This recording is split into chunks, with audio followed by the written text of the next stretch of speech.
ఆంధ్రప్రదేశ్లో అమరావతి రాజధాని అసాధ్యం అంటుంది వైఎస్ఆర్సీపీ. కానీ దాన్ని సుసాధ్యం చేసి చూపిస్తాను అంటున్నారు చంద్రబాబు నాయుడు గారు. ఇప్పటికే అక్కడ సంబరాలు జరుపుకున్నారు ఎప్పుడైతే బిల్ పాస్ అయింది అనేది. ఇదే నేపథ్యంలో ఇప్పుడు ఒక అతిపెద్ద బాధ్యత చంద్రబాబు నాయుడు గారి భుజం మీద ఉందా, వేసుకున్నారా, అది ఈ 3 ఏళ్లలో ఎంతవరకు సాధ్యం అవుతుంది? ఎందుకంటే ప్రస్తుతం భారం చూసుకున్నా, బాధ్యత తీసుకున్నా, కీర్తి అనేది చూసుకున్నా అన్ని కూటమికే దక్కాలి. ఇప్పుడున్న పరిస్థితుల్లో చూస్తూ ఉంటే అది దక్కుతాయా? ఒక నవ రాజధాని నిర్మాతగా ఎంతవరకు చరిత్ర సృష్టిస్తారు చంద్రబాబు నాయుడు గారు, ఆ మార్క్ వేసుకుంటారు? ఇదే అంశం మీద చర్చించే ప్రయత్నం చేద్దాం సార్. ఇప్పుడు అందరిలోనూ ఇదే చర్చ. ఓకే, వైసీపీ టాపిక్ పక్కన పెడితే వాళ్ళు ఏదో మేమన్న దాని మీద చర్చిస్తున్నారు అనేది. కానీ ఇక్కడ ఏంటి అంటే చంద్రబాబు నాయుడు గారికి ఇప్పుడు ఉన్న టైంలో లేదు, ఈ 3 ఏళ్ల తర్వాత మళ్ళీ అధికారంలో వస్తే ఓకే, లేదు అంటే ఇప్పుడు ఆయన చేయాల్సిన పనులు మీరు చేయలేరు, సాధ్యం కాదు, అసలు ఎట్టి పరిస్థితుల్లో అవదు అని చెప్పి నొక్కి ఒక్కానిస్తుంది ప్రతిపక్షం. ఎంతవరకు సాధ్యం అవుతుంది, ఎంతవరకు సాధ్యం చేసి చూపించగలరు చంద్రబాబు గారు? దీంట్లో భావన తప్ప వాస్తవికత ఏముండదు. అంటే అమరావతి పూర్తి ఏం పూర్తవుతుంది నాకు తెలియక అడుగుతాను. నువ్వు కోరుకునేది పూర్తవుతుందా, ఆయన చేసేది పూర్తవుతుందా? ఓ బిల్డింగ్ నిర్మాణం పూర్తయిపోయింది. బిల్డింగ్ అంటే అది కమర్షియల్ బిల్డింగ్ అనుకుందాం ఫర్ ఎగ్జాంపుల్. సక్సెస్ అయిపోయినట్టేనా బిల్డింగ్ పూర్తయిపోతే? దాంట్లోకి షాపుల వాళ్ళు అందరూ వచ్చి ఉంటేనే కదా ఒక అపార్ట్మెంట్ కట్టించావు నువ్వు. అందులో ఫ్లాట్లన్నీ అమ్ముడుపోతే అది రియల్ ఎస్టేట్లో సక్సెస్ అంటాం. అమరావతి ఇప్పుడు వీళ్ళు ఎలాంటి సక్సెస్ చూపెడుతున్నారంటే చట్టం చేసేసాం అయిపోయింది. నిన్న ఎంతమంది ప్రజలు దీపాలు పెట్టారు చెప్పండి వీళ్ళ దగ్గర? వీళ్ళు పిలిచారు కదా దీపాలు. ఇప్పుడు అసలు ఇక్కడ ఏంటంటే ప్రజలతో సంబంధం లేని అంశంలో పెద్ద ఎత్తున హడావిడి చేస్తున్నారు. ఇక్కడ హైదరాబాదు, తెలంగాణ వాళ్ళందరూ ఎగబడిపోయి దీపాలు పెడతారండి హైదరాబాద్ కోసం. అక్కడ రాజధాని it is a part of our life. If it is అది కనుక ఉపాధి కల్పించితే మనందరం అక్కడికి పోతాం. సింపుల్ అది, అంతే కదా. అప్పటిదాకా మనకేంటి సంబంధం? ఇప్పుడు హైదరాబాద్ రాజధానికి మనలో ఎంతమంది ఓన్ చేసుకున్నాం చెప్పండి ఇన్ని సంవత్సరాల్లో? నాకు తెలిసి మా అమ్మ హైదరాబాద్ వెళ్ళనే వెళ్ళాల ఆవిడ జీవితంలో హైదరాబాద్ అడుగు పెట్టలేం అమ్మ అక్కడికి. ఎందుకంటే ఏముంది అక్కడ మనం చూడటానికి? అవన్నీ ఊర్లో అవన్నీ చూడాలంట, దాకా ఎన్ని అడుగుతాయి అవన్నీ నాకు అక్కర్లేదు పొమ్మని ఆవిడ. మా పిన్నులు, మా ఇళ్లలో, మా మేనమామలు ఇళ్లలో ఏదన్నా అయితే గీతే ఒకేషన్కి ఫంక్షన్కి వెళ్ళి రావడమే తప్పించి హైదరాబాద్ చాలా పెద్దదంటారా అని, లేకపోతే పిల్లలు అక్కడ ఉద్యోగాలు చేస్తుంది తప్పించి వీళ్ళు వెళ్ళి ఓన్ చేసుకున్నారు అక్కడ. అంత మాత్రం రాష్ట్రం అభివృద్ధి ఏమన్నా ఆగిపోయిందా? ఆంధ్రప్రదేశ్ ఉమ్మడిగా ఉన్నప్పుడు ఇదొక పార్ట్. దాన్ని ఇక్కడ ఏం చేస్తున్నారంటే స్పెసిఫిక్ గా ఇదే జీవితం అన్నట్టు చెప్తున్నారు. అది తప్పు. అదే కదా, అది వీళ్ళకి ఉరి ఓ రకంగా. హైదరాబాదు, బెంగళూరు, చెన్నై అనేవి ఉపాధి కేంద్రాలు, అక్కడ ఆదాయ కేంద్రాలు. అక్కడ అవి ఈ 5 ఏళ్ళు కాదు, ఇంకో 15-20 ఏళ్ళు అయినా సాధ్యం కాదు. టైం పడుతుంది, అవదని చెప్పండి. 70 ఏళ్లకో 80 ఏళ్లకో దాంట్లో ఏడాదికి ఒక 500,000 కోట్లు ఇట్లా పెరుగుతూ పోతుంది. అది పెరుగుతుంది ఖచ్చితంగా. పెరగకుండా ఎట్లా ఉంటుంది? విజయవాడ పెరగలేదా? గుంటూరు పెరగలేదా? వైజాగ్ పెరగలేదా? అట్టగా అది పెరుగుతుంది. కానీ హైదరాబాద్ తో పోటీ పడిపోవడం అనేది ఎట్లా సాధ్యమవుతుంది? హైదరాబాదు, బెంగళూరుకి ఒక యాడెడ్ అడ్వాంటేజ్ ఏంటంటే అక్కడ మ్యానుఫ్యాక్చరింగ్ సెక్టార్స్ ఎప్పటి నుంచో ఉన్నాయి. కంపెనీలు, ఇండస్ట్రీస్, మ్యానుఫ్యాక్చరింగ్ ఇండస్ట్రీస్, కేంద్ర ప్రభుత్వ సంస్థలు ఎప్పటి నుంచో ఉన్నాయి. అవి తర్వాత సాఫ్ట్వేర్ వాళ్ళు వచ్చినప్పుడు ప్రపంచంలో భౌగోళికంగా చెక్ చేసుకుని ఈ ఏరియాల్లో అయితే అమెరికాతో రిలేటెడ్ అట్మాస్ఫియర్ ఉంటుందని వాళ్ళు ఐడెంటిఫై చేసిన ఊళ్ళు ఈ 3: చెన్నై, బెంగళూరు, హైదరాబాద్. ఎందుకని? దాంట్లో 20 డిగ్రీల సెల్సియస్ కంటే ఉష్ణోగ్రతలు ఎక్కువ ఉండవు అక్కడ. ఈ మధ్యన కొంత అప్పుడప్పుడు ఇబ్బంది అవుతుంది వాళ్ళకు కూడా. ఇదివరకు అవన్నీ 20 డిగ్రీలే. మీరు గుర్తుంటే నేను ఎండాకాలంలో కూడా దుప్పటి కప్పుకొని పడుకునేవాడిని హైదరాబాద్. ఎండాకాలంలో కూడా చాలా ఉంటుంది, పొద్దున పూట 7:30-8 దాకా కూడా. ఇప్పుడు ఏమైనా కొంచెం మార్పు వచ్చిందో తెలియదు.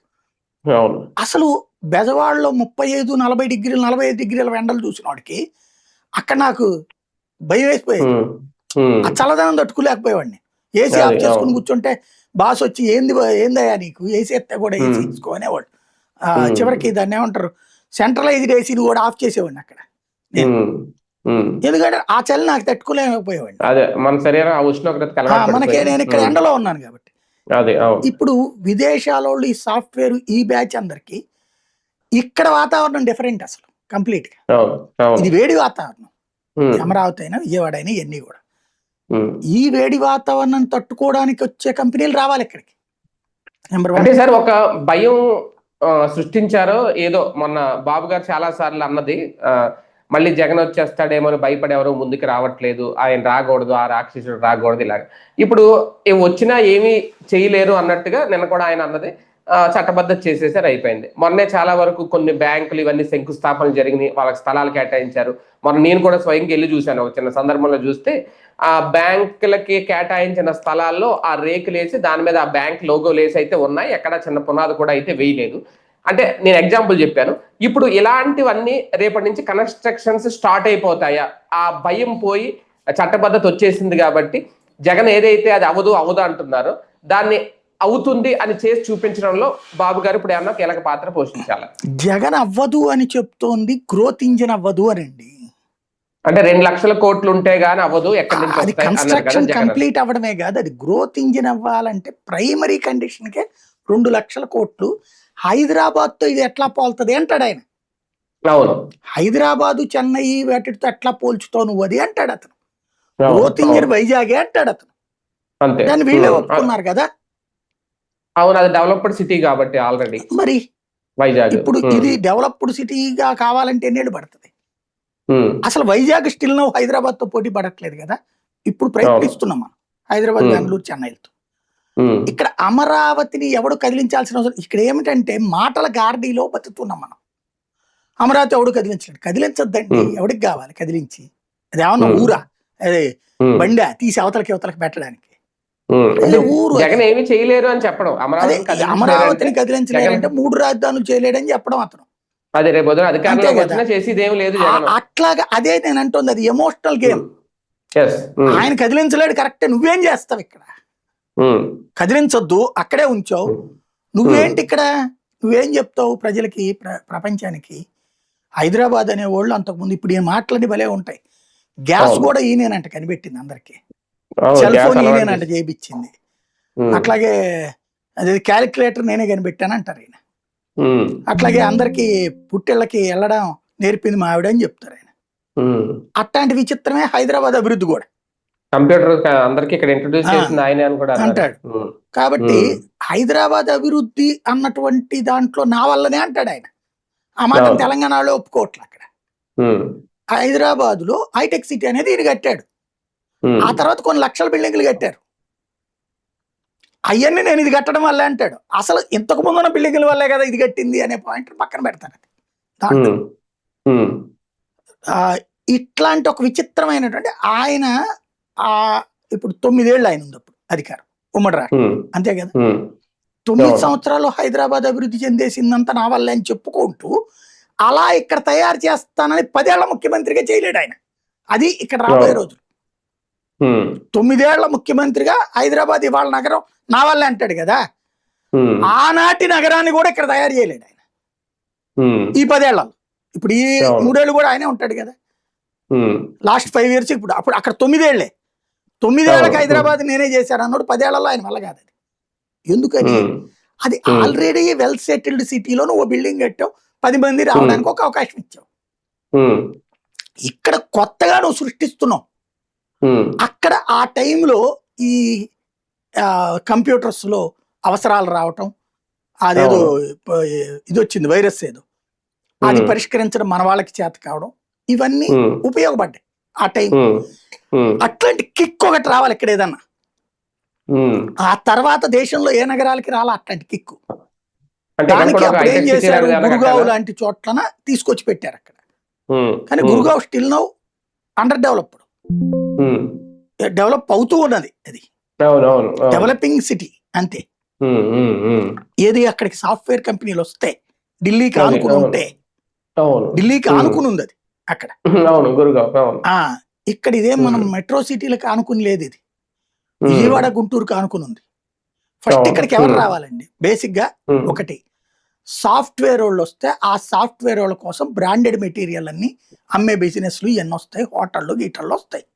హైదరాబాద్ లో ఎంటర్టైన్మెంట్ ఉంది, ఎంకరేజ్మెంట్ ఉంది, ఫిల్మ్ ఇండస్ట్రీ ఉంది, ఎంటర్టైన్మెంట్ ఇండస్ట్రీ ఉంది, మ్యానుఫ్యాక్చరింగ్ సెక్టార్ ఉంది, సాఫ్ట్వేర్ ఉన్నాయి. ఇవన్నీ ఉండటం వల్ల అక్కడ బ్రతకడానికి మనుషులు వెళ్ళడం వల్ల ఆ మనుషులకి మౌలిక వసతులు కల్పించేటటువంటి వ్యాపారాలు సాగుతున్నాయి.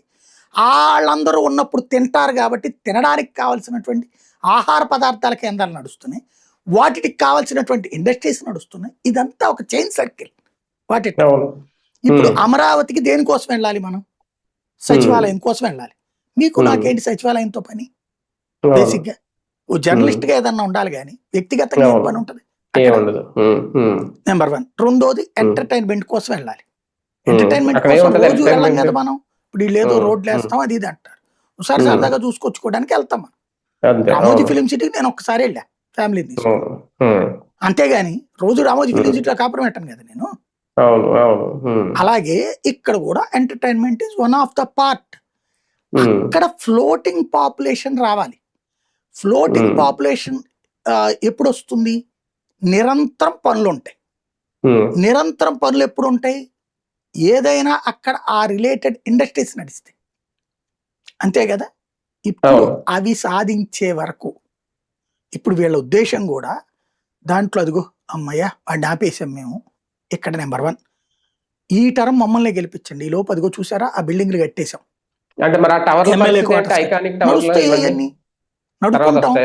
నడుపుకుంటాం, నడిచేస్తారు, పూర్తి చేస్తారు మేబీ కొన్ని. అంటే ఇప్పుడు చట్టబద్ధత కల్పించేశారు కాబట్టి అమరావతి నామకరణం అయిపోయింది కాబట్టి, రిజిస్టర్ అయిపోయింది కాబట్టి నవరాజధాని నిర్మాతగా చరిత్రలో ఎప్పటికీ ఇంకా బాబు గారి పేరే ఉంటదా?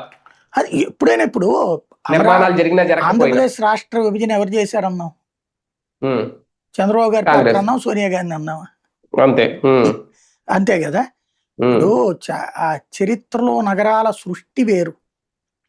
మీకు మా బెజవాడలో బోడెమ్మ హోటల్, కోమల విలాస్ సెంటర్, లేకపోతే ఇట్లాగా హోటల్ పేర్లతో ఉంటాయి.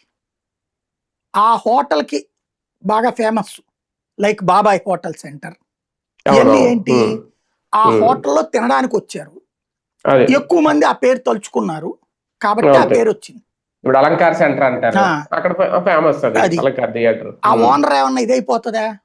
బేసిక్ గా వాళ్ళని ఏమన్నా పిలిచి పూజించి సత్కరిస్తామా మనం? ఏమన్నా ఇది రాజకీయాల్లో చెప్పుకోవడానికి భవిష్యత్తులో వాళ్ళ మనవడు మనవాళ్ళ మనవాళ్ళు వీళ్ళందరూ చెప్పుకోవడానికి మా తాతయ్య కట్టించారండి అప్పుడని చెప్పుకుంటానికి ఉంటది. అది ఎదిగితే ఉపయోగపడుతుంది. రియల్ ఎస్టేట్ వ్యాపారులకి ఈ చట్టబద్ధత వల్ల కలిసి వచ్చేది ఏదైనా ఉందా ఆ ప్రాంతంలో? అంటే చెప్తారు అమరావతికి ఎవరు కదల్చరండి అనేసి, బట్ ఇక్కడ జగన్ ఇంకొక టర్మ్ ఓడిపోతే అప్పుడు వీళ్ళకి రియల్ ఎస్టేట్ పుంజుకుంటుందండి. వాస్తవంగా చంద్రబాబు నాయుడు వచ్చిన కొత్తల్లో బాగా పుంజుకుంది. అంటే ప్రత్యక్షంగా నేను గమనించింది. మా బెజవాడలో బాబు వచ్చిన కొత్తలో విజయవాడ రాజధాని అన్నారు కదా, అప్పుడు మా ఏరియాలో ఇల్లు 100 గజాల ఇల్లు 74 లక్షలు 84 లక్షలు చెప్పారు మా ఇళ్ళ దగ్గరే. మేము కొన్నది 30-40 లక్షలు కొన్న టైంలో, తర్వాత నేను కొన్నది 12 ఆ టైంలో, బాబు గారు వచ్చిన 14-15 ఆ టైంలో 70-80 లక్షల రూపాయలు ఇల్లు ఒకటి కొత్తది కావాలంటే 100 గజాలు 74-84 లక్షలు. ఎట్లా లేదన్నా 65 లక్షలకు తక్కువ ఎవరు అమ్మల, ఎంత చీప్ గా తీసేసినా సరే. ఇప్పుడు 30-35 లక్షలు పడుతున్నాయి, ఇప్పుడు మాక్సిమం 40 లక్షలు. ఇలా గుంటూరులో తెలిసిన చోటు చూసుకుంటే అక్కడ నేను వచ్చిన టైంలో 50-60 లక్షల రూపాయల ఇల్లు రేంజ్లో ఉంది. జగన్ వచ్చిన టైంలో కూడా అది 95 లక్షల కోటి రూపాయల దాకా వెళ్ళింది అప్పుడు. ఇప్పుడు 65-70 లక్షలు దొరుకుతున్నాయి అక్కడ. కొన్ని అయితే కన్స్ట్రక్షన్ స్టార్ట్ చేసి ఆపేశారు, ఎందుకంటే పూర్తయిపోతేనేమో అమ్మకపోతే అది స్ట్రక్ అయిపోయినట్టు, పరుగు పోతుంది, తర్వాత ఎవరు కొండవు ఇన్ని ఏళ్ళు ఏంటంటారు. అదే రన్నింగ్ లో ఉన్నప్పుడు మాత్రమే అనుకుంటే, ఇప్పుడు నాకు తెలిసి నేను 3 ఏళ్ల క్రితం స్టార్ట్ చేసిన మా ఇంటి దగ్గరలో వెంచరు 3-4 విల్లాలు కన్స్ట్రక్షన్ వాళ్ళు స్టిల్ నౌ అట్లాగే వదిలేశారు. అప్పుడు అడ్వాన్స్ ఇచ్చిన వాళ్ళు తీసేసుకున్నారు వెనక్కి, లేదా అడ్వాన్స్ వదిలేసుకున్నారు, కన్స్ట్రక్షన్ మధ్యలో ఆపేశారు. ఎందుకంటే బేరం రావట్లే అక్కడ. ఎందుకని ఈ 85 గజాలు 85 లక్షల దాకా వెళ్ళారు వాళ్ళు. కానీ ఆ పక్కనే అపార్ట్మెంట్లో ఫ్లాట్లు కడుతున్నారు 35, 40 లక్షలకి, 45 లక్షలకి. అవి బాగానే పోతున్నాయి. అంటే ఇక్కడ కెపాసిటీ 40 to 50 మధ్యలో ఉంటే అమ్ముడవుతాయి ప్రస్తుతం అమరావతి పరిధి. అబోవ్ 50 అంటే అతి పరిమితంగా అమ్ముడవుతాయి. అది చెక్ చేసుకోవాలి రియల్ ఎస్టేట్ వాళ్ళు.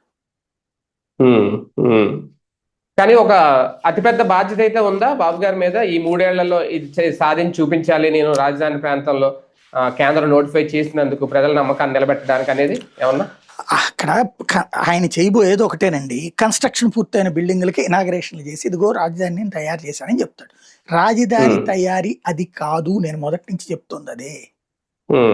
రాజధాని తయారీలో భవనం ఒకటి జగన్ కూడా కట్టించాడు రిషికొండ మీద. ఆయన మెచ్చుకుందామా? తిడతాం కదా మనం. లేదు, కేసీఆర్ కట్టించాడు కదా సెక్రటేరియట్ కొట్టేసి, మరి మెచ్చుకుంటున్నాం మనం. ఆ రోజునైతే గొప్పగానే చెప్పారు కదా కేసీఆర్ అద్భుతం చేస్తున్నాడు, నిజాముల ముద్ద నుంచి బయటపడ్డాడని. ఇప్పుడు అదేది నక్లెస్ రోడ్ కట్టినోడు ఎన్టీ రామారావు, ఎగిరి గంతులు వేస్తున్నాం మనం ఎన్టీ రామారావు. ఇది ఒక పార్ట్ లైఫ్ లో, ప్రస్తుతానికి అదే వైరల్ అది. అంతే అంతే, రైట్ రైట్. చూద్దాం. మొత్తానికి నిజంగా చంద్రబాబు నాయుడు గారు ఇప్పుడు నవరాజధాని నిర్మాతగా చరిత్రకి ఎక్కుతారా? ఈ 3 ఏళ్లలో ఏమైనా చేసి చూపిస్తారా? ఒక పక్క ప్రతిపక్షం చెప్తోంది అది సాధ్యం కాదు, అసాధ్యం, 2 లక్షల కోట్లు ఉంటే గానీ రాజధాని అనుకున్నట్టు అక్కడ అవ్వదు అనేది. కాదు మేము చేస్తామని చూపిస్తారా? నవరాజధాని నిర్మాతగా మారతారా? లేదు ఎక్కడ పనులు అక్కడే ఉంచి మళ్ళీ మేము అధికారంలోకి వస్తేనే చేయగలం అని ఏమైనా చెప్తారా? వేచి చూద్దాం.